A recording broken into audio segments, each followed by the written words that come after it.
கங்காவும் குமரனும் சேர்ந்து ரொம்ப அழகான ட்ரெஸ்ஸை வந்து தைக்கிறாங்க. ஏங்க இந்த ட்ரெஸ் எப்படி இருக்குது அப்படின்னு சொல்லிட்டு காட்டுறாங்க. இது எப்படி இருக்கு நீ பாரு அப்படின்னு சொல்லிட்டு அவரும் காட்டுறாரு. சூப்பருங்க, உண்மையிலேயே ரொம்ப நல்லா தைச்சிருக்க, என்னோட நீ தான் நல்லா தைச்சிருக்க அப்படின்னு சொல்லிட்டு குமரன் சொல்கிறாரு. இல்லைங்க நீங்கள் தான் நல்லா தைச்சிருக்கீங்கன்னு சொல்லிட்டு சொல்கிறாங்க.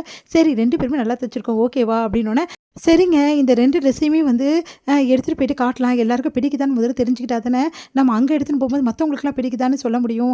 நம்ம 2 பேருக்கு நம்ம தச்சதுன்றதால பிடிச்சிருக்கு அப்படின்னு சொல்லிட்டு எல்லாருக்கிட்டையும் காட்டுறாங்க. சூப்பராக இருக்குது. கண்டிப்பாக வந்து இதுக்கு ப்ரைஸஸ் கிடைக்கும். எல்லாருமே ரொம்ப விரும்புவாங்க இதை அப்படின்னு சொல்லிட்டு எல்லாரும் சொன்னோம். ரொம்ப சந்தோஷப்படுறாங்க 2 பேருமே. சரி நாங்கள் இந்த ட்ரெஸ்ஸை எடுத்துகிட்டு போகிறோம் அப்படின்னு சொல்லிட்டு முடிவு பண்ணுறாங்க.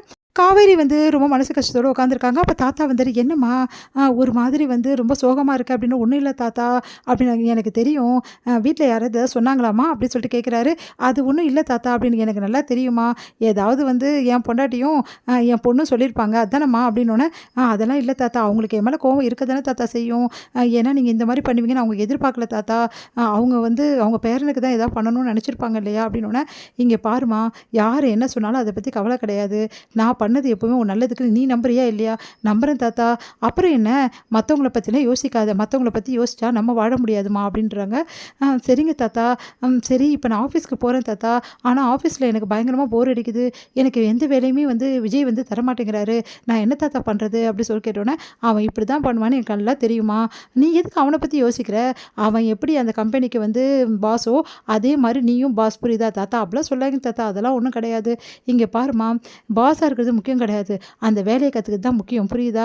நீ வந்து அவங்ககிட்ட எதையுமே எதிர்பார்க்காத. அங்கே ஸ்டாஃப்ஸ்லாம் இருப்பாங்க, நிறைய பேர் இருப்பாங்க, அவங்ககிட்ட கேட்டு தெரிஞ்சுக்கோ. ஏன் அவங்ககிட்ட கேட்டு சொல்லலைல்ல, மற்றவங்ககிட்ட கேட்டு தெரிஞ்ச என்ன பிரச்சனை அப்படி சொல்லிட்டு கேட்டோன்னே சரிங்க தாத்தா நீங்கள் சொல்கிற மாதிரியே நான் செய்கிறேன் அப்படி சொல்லிட்டு சொன்னோன்னே குட் கேர்ள், இப்படி தான்மா இருக்கணும்.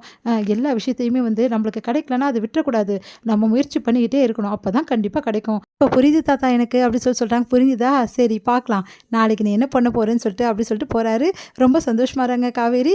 அடுத்து வந்து விஜய் வந்து காவேரியை பார்த்து என்ன நாளைக்கு கண்டிப்பாக வருவியா வரமாட்டியா அப்படின்னோடனே நான் கண்டிப்பாக வருவேன் அப்படின்றாங்க. சரி நாளைக்கும் வந்து சும்மா தான் உட்காந்துருக்கணும், அப்புறம் எதுக்கு நீ வர, அதை நான் பார்த்துக்கிறேன் அப்படின்றாங்க. அடுத்த நாள் வந்து காவேரி வந்து ஆஃபீஸ்க்கு போகிறாங்க.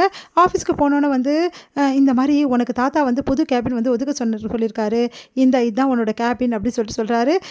ஓ அப்படியா அப்படி சொன்னோன்னே ஆமாம், இந்த கேபினில் போய் உட்காந்துக்கோ, இதுக்கு இங்கே தான் உட்காந்துருக்கணும், வேறு வழி கிடையாது, உனக்கு எதுவும் வேலை வெட்டி இல்லை, என்ன பண்ண போகிற, நீ ஏன் போர் அடிச்சு இந்த வேலையை விட்டு வேணான்னு சொல்லிட்டு தாத்தா கிட்டேயும் சொல்லிட்டு வீட்டிலே இருக்க போகிற, அதுதான் நடக்க போகுது அப்படின்றாங்க. பார்க்கலாம் அதையும் அப்படின்னு சொல்லிட்டு காவேரி சொல்லிட்டு இருக்காங்க. அடுத்து வந்து இங்கே என்ன பண்ணுறாரு, விஜய் வந்து வேலையில் மும்முரமாக ஆயிருக்காரு. அடுத்து வந்து காவேரி வந்து பார்க்குறாரு. பார்த்தா காவேரி காணும். எங்கே போயிட்டா காவேரி அப்படி சொல்லிட்டு எங்கே போன நீ அப்படின்னோடனே இங்கே தான் இருக்கேன் அப்படின்றாங்க. சும்மா சுற்றிட்டு இருக்காது புரியுதா, ஒரு இடத்துல உட்காரு அப்படி சொல்லிட்டு போகிறாரு. அடுத்து வந்து சரி டைம் ஆகிடுச்சு கிளம்பலாமா அப்படின்னோடனே சரி கிளம்பலாம் அப்படின்னு சொல்லிட்டு சொல்கிறாங்க. காவேரி வீட்டுக்கு வந்தாங்க. வீட்டுக்கு வந்தோடனே வந்து தாத்தா வந்து கேட்குறாரு, என்னம்மா இன்னைக்கு எப்படி இருந்தது, ரொம்ப சூப்பராக இருந்தது தாத்தா அப்படின்னோடனே என்னது சூப்பராக இருக்குன்னு சொல்கிறா அப்படி சொல்லிட்டு யோசிக்கிறாரு. ஆமாம் தாத்தா, ஒரே இடத்துல ரொம்ப சூப்பராக இருந்தது அப்படி சொல்லிட்டு சொல்கிறாரு. உடனே வந்து நான் ஒன்றும் ஒரே இடத்துல இல்லை, அப்படியா வேலை செஞ்சியா நீ, தாத்தா இவ எந்த வேலையும் செய்யலை தாத்தா, சும்மா தான் உட்காந்து இருந்தா, இவ வேஸ்ட்டு தாத்தா, ஆனால் அதை சொல்கிற மறைக்கிறதுக்கு உங்ககிட்ட இப்படி பேசுகிறா, நீ கம்முனிரு விஜய் நான் கேட்டுக்கிறேன் அப்படி சொல்லிட்டு சொல்கிறாரு. காவேரி வந்து கம்பெனி பற்றி நிறைய விஷயங்கள் வந்து தாத்தா கிட்ட சொல்கிறாங்க. அதை கேட்டு வந்து விஜய் வந்து அதிர்ச்சி அடைகிறாரு. இவளுக்கு எப்படி இதெல்லாம் தெரிஞ்சுது அப்படின்னு சொல்லிட்டு சும்மா தான் ஒரு இடத்துல உட்காந்துருந்தா அப்படி சொல்லிட்டு யோசிக்கிறாரு. உடனே வந்து தாத்தா பாராட்டுறாரு காவேரி.